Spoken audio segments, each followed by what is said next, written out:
Okay, today's lesson is 425, choosing a strategy to solve a system. So basically this entire front is just proving that you can solve systems with different methods and you'll still get the same answer. So let's walk through it. It says Erica works at a soda bottling factory.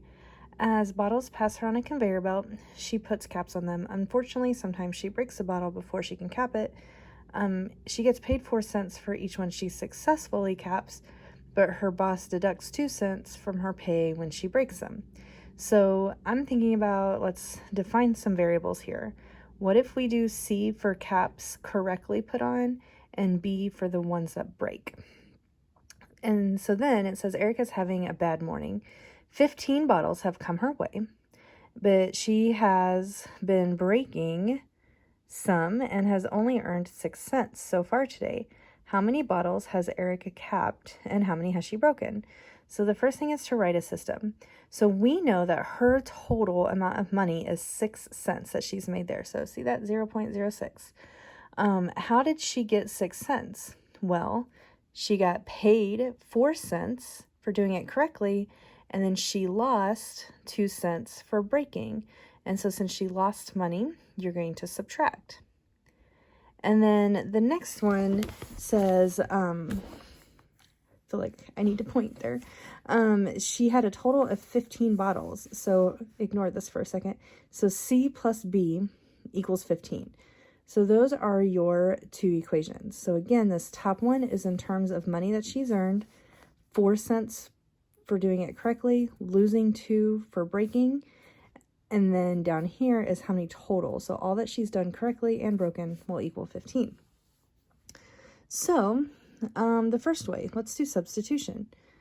So we have C equals 15 minus B. So if we know that, because to get C by itself, I just subtracted B from both sides, then I was able to plug that in for C. So 15 minus B equals C. So I'm going to plug that in, and I'm going to do the distributive property. I get 0.6 minus 0.04b, and then bring down the rest of the equation as it was written. And then I'm going to go through and simplify. So really, I should have simplified these two first. Negative 4b plus or minus 2b would give us a negative 6b.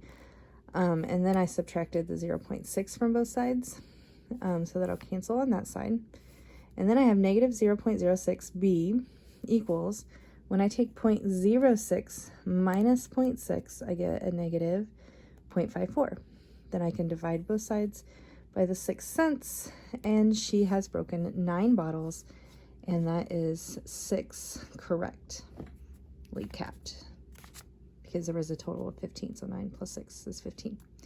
You could also do it with elimination. So when you do an elimination, I multiply the entire equation by 0.04, 4 cents. So then that way my C's would have the same coefficient. So since they would have the same coefficient, you can subtract. Because if you were to add them, you would get 8 cents. And we don't want 8, we want 0. So 0.04 minus 0.04 cancels. Negative 0.02 minus 0.04 gives us a 0.06. I had made a mistake earlier, but 0.06b. And then over here, 0.06 minus 0.6 gives us a negative 0.54. Then when you divide both sides by the negative 6 cents, then you would then get the 9 broken and the 6 capped. The next thing I want you to do is I want you to try the next problem on your own and answer the question on the peer deck before moving to the second video.